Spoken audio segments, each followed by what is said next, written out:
नमस्कार साथियों, आपका स्वागत है लाइव वर्ड में। और आज हम बहुत सारी जानकारी आपके लिए लेकर आए हैं। और सबसे पहले हेलो नहीं जय सिविलियन है जो मैसेज के रूप में अभी बहुत चल रहा है। इसके साथ साथ मध्य प्रदेश में 2.5 लाख अध्यापकों का सिविलियन का रास्ता साफ हो गया है और बहुत जल्द वो होने वाला है। उसके अलावा शिक्षक और पुलिस भर्ती की तैयारी के संबंध में और पुरानी पेंशन योजना के लिए मांग भी प्रारंभ हो गई है। इसके साथ साथ जो वेतन विसंगति है, क्रमोन्नति की मांग जो है वो भी ठीक होने वाली है। तो ये सभी चर्चा करेंगे हम अभी आपसे। सबसे पहले खबर है मध्य प्रदेश के 2.5 लाख अध्यापकों का शिक्षक विभाग में संविलियन का काम 1 महीने के अंदर हो जाएगा। और ये खबर आई है मध्य प्रदेश से, जिसमें 1,02,000 अध्यापकों का आदेश जनरेट हो चुका है और बाकी का आदेश बहुत जल्द तैयार होने वाला है। आचार संहिता लगने के कारण यहाँ पर काम रुक गया था। 62,000 अध्यापकों का आदेश जारी होने का काम रुक गया था और अब बताया जा रहा है कि लगभग 1,02,000 अध्यापकों का आदेश जनरेट कर लिया गया है और जिसे कभी भी अब किया जा सकता है, जारी किया जा सकता है। तो एक बहुत बड़ी खबर है। बहुत समय से मध्य प्रदेश में मांग चल रही थी संविलियन के लिए और अब आदेश जारी होने का कार्य प्रारंभ हो जाएगा। इसके साथ साथ उम्मीद की जा रही है कि 1 महीने के अंदर काम पूरा हो जाएगा। इसके लिए दिनेश कुशवाहा अतिरिक्त संचालक लोक शिक्षण संचालनालय ने बताया है कि चुनाव खत्म होते ही कार्य फिर से प्रारंभ हो गया है। जो रुक गया था 68% कार्य हो चुका है, लेकिन बाकी जो काम बचा हुआ था, जो लगभग 32% लोगों का काम बचा हुआ था, जो कि अब हो रहा है और किसी भी समय आदेश जारी करने का काम हो जाएगा और इसे एक पखवाड़े अर्थात 15 दिन 20 दिन में कंप्लीट कर लिया जाएगा। पुराने कैडर के बारे में बाद में निर्णय लिया जाएगा कि किस प्रकार से होगा, लेकिन एक बहुत बड़ी खबर है कि लगभग 2.5 लाख अध्यापक जो हैं उनका संविलियन कंप्लीट हो जाएगा। और एक बहुत बड़ी खबर है अध्यापकों के लिए, जिन्हें बहुत समय से इंतजार था, बहुत मांग कर रहे थे और उनको बहुत संघर्ष करना पड़ा था इसके लिए। और सरकार ने अब उनकी मांग को पूरा करने के लिए पूरा तैयारी कर ली है और बहुत जल्द ही उनका आदेश जारी हो जाएगा। अर्थात नया साल उनके लिए बहुत शुभ होगा और नए साल में उन्हें यह तोहफा मिलने वाला है। अगली खबर जो है छत्तीसगढ़ की है। जो छत्तीसगढ़ है वहाँ पर एक बहुत समय से मांग चली आ रही थी संविलियन की और अब जो शिक्षाकर्मी संविलियन हो चुके हैं और अभी नया आदेश जो कि सरकार की ओर से किया गया है, नया वादा जो किया गया है कि जिन शिक्षाकर्मियों ने 2 वर्ष की सेवा पूर्ण कर ली है उन्हें संविलियन किया जाएगा। तो ये किसी तोहफे से कम नहीं है। और अब मैसेजेस में भी हेलो नहीं जय संविलियन की बात चल रही है, बार बार संविलियन के लिए मांग करते हुए और बहुत संघर्ष करने के बाद ये प्राप्त हुआ है। इसके साथ साथ एक और बड़ी खबर है जो वर्ग 3 की खबर है।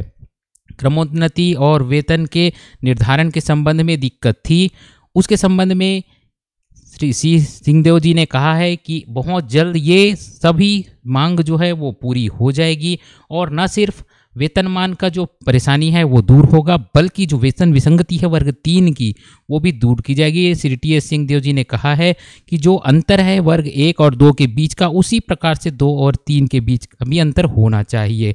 और इस बात को उन्हें भी पता है, उनको बताया गया है कि सरकार ने जब पूर्व में वादा किया था कि शिक्षाकर्मियों को वेतन विसंगति है और उन्होंने इसे अपने एजेंडे में भी शामिल किया था कि इसे ठीक किया जाएगा और वे जल्द से जल्द इस पर निर्णय लेकर इसे ठीक करने वाले हैं। जो सबसे बड़ी बात है वेतन विसंगति आखिर है क्या, तो उसे मैं आपको बताना चाहूँगा कि वेतन विसंगति जो है वो वर्ग 3 की सबसे बड़ी परेशानी है। शिक्षाकर्मी वर्ग 3 जब शुरू में शिक्षाकर्मी भर्ती तथा सेवा नियम बना था 1997 में, तभी परेशानी आ गई थी। इस समय पे वेतनमान जो दिया गया था वर्ग 1 को 1240 2000, वर्ग 2 को 1030 और 1600 और वर्ग 3 को 820 1200 ये दिया गया था। लेकिन दिया जाना चाहिए था क्योंकि उस समय की परिस्थिति के आधार पर वर्ग 1 को 4100 6000, वर्ग 2 को 3500 80 4700 100 5200 और वर्ग 3 को 2750 70 3800 75 और 4400 ये दिया जाना चाहिए था। यदि ये दिया जाता तो आज की स्थिति में ये परेशानी नहीं होती। लेकिन 2007 में 10 साल बाद जब शिक्षाकर्मी की प्रक्रिया चल रही थी तब वेतनमान संशोधन हुआ था और उस समय वर्ग 1 को 5300 150 8300 और वर्ग 2 को 4500 125 7000 और वर्ग 3 को 3800 100 5800 स्वीकृत किया गया, जो कि नियमित शिक्षक जो थे उनसे 200 500 और 200 कम था। ये अलग अलग वर्ग के आधार पर था। यहाँ पर भी जो इनके बीच दूरी है वो थोड़ी सी बढ़ गई थी। और इसके बाद जब 17/5/2013 को 8 वर्ष की सेवा पूर्ण करने पर पुनरीक्षित वेतनमान का मामला आया, तब वर्ग 1 को 9300, 34,800 और ग्रेड पे दिया गया 4300। इसी समय वर्ग 2 को 9300, 34,800 ग्रेड पे मिला 4200। और इसमें फिर वर्ग 3 को 5200 और 2020 और ग्रेड पे दिया गया 2400। यहाँ पर दूरी बहुत ज़्यादा बढ़ गई। और इसके बाद फिर संविलियन हुआ। संविलियन होने के समय जिन शिक्षाकर्मियों ने 8 साल की सेवा पूर्ण कर ली थी उनको 2.57 से जो वर्तमान उनका वेतनमान बेसिक था उससे गुणा करके वेतन का निर्धारण किया गया। इस समय सबसे बड़ी परेशानी बढ़ गई, क्योंकि वर्ग 3 का वेतन का बेसिक बहुत कम था, तो उसके कारण अब संविलियन के पश्चात वेतनमान में बहुत ज़्यादा अंतर आ गया। जो वर्ग 1 और 2 है वहाँ पर 4300 और 4200 का ग्रेड पे है और फ़र्क है सिर्फ 100 रुपये का। तो उसके कारण बेसिक के अंतर ज़्यादा ना होने के कारण वहाँ पर वेतनमान तो ठीक हुआ, लेकिन वर्ग 3 का जो वेतनमान है वो बहुत कम हो गया, क्योंकि सिर्फ 2400 का ग्रेड पे था और इसका वर्ग 2 से डिफरेंस बहुत ज़्यादा था। तो अब श्री सिंहदेव ने जो कहा है, बयान दिया है, उसके आधार पर यह निश्चित तौर पे उम्मीद की जा सकती है कि ये जो दिक्कत है वो दूर हो जाएगी।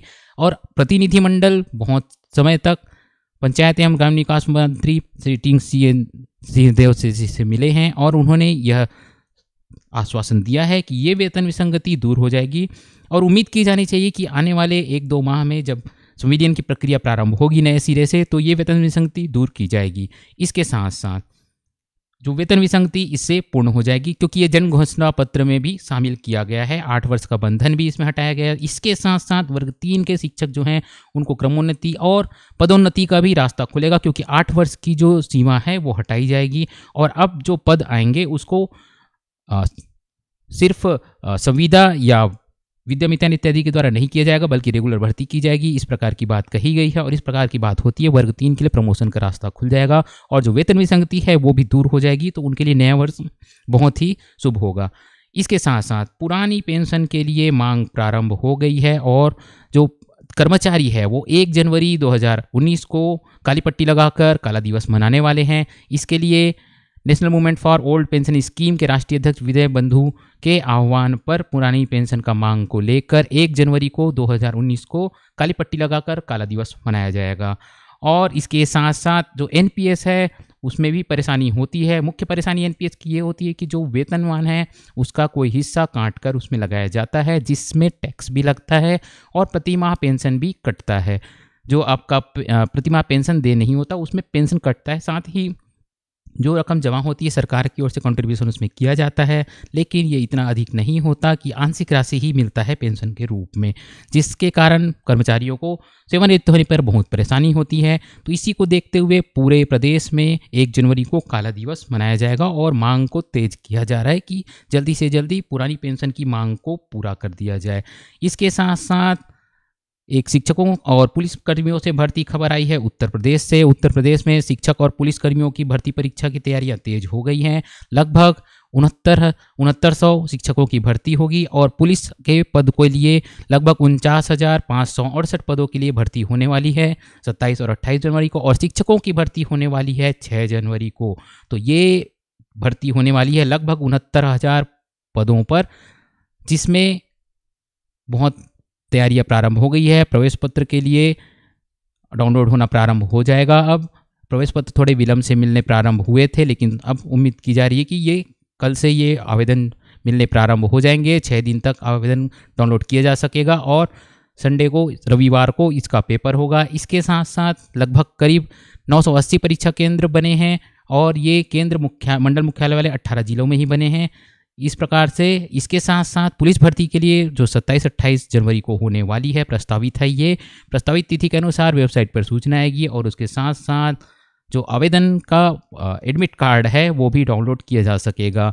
पहले ये परीक्षा जनवरी में ही प्रथम सप्ताह में होने वाली थी, लेकिन कुछ कारणों से इसे 27-28 जनवरी को संशोधित कर दिया गया है। तो साथियों, लाइव वर्ड में आज के लिए इतना ही। आपसे अनुरोध है कि हमारे वीडियो को लाइक अवश्य करिए, साथ ही हमारे चैनल को भी सब्सक्राइब करिए, क्योंकि आपके साथ और सहयोग से ही हम आगे बढ़ पाते हैं। तो हमारे चैनल को सब्सक्राइब करने के लिए इस वीडियो के नीचे लिंक दिया गया है सब्सक्राइब का, उसे क्लिक करिए, हमसे जुड़िए और हम आपको इसी प्रकार जानकारियाँ देते रहेंगे जो आपसे जुड़ी है, आपके काम की है। तो लाइव वर्ड में आज के लिए इतना ही साथियों। धन्यवाद, नमस्कार।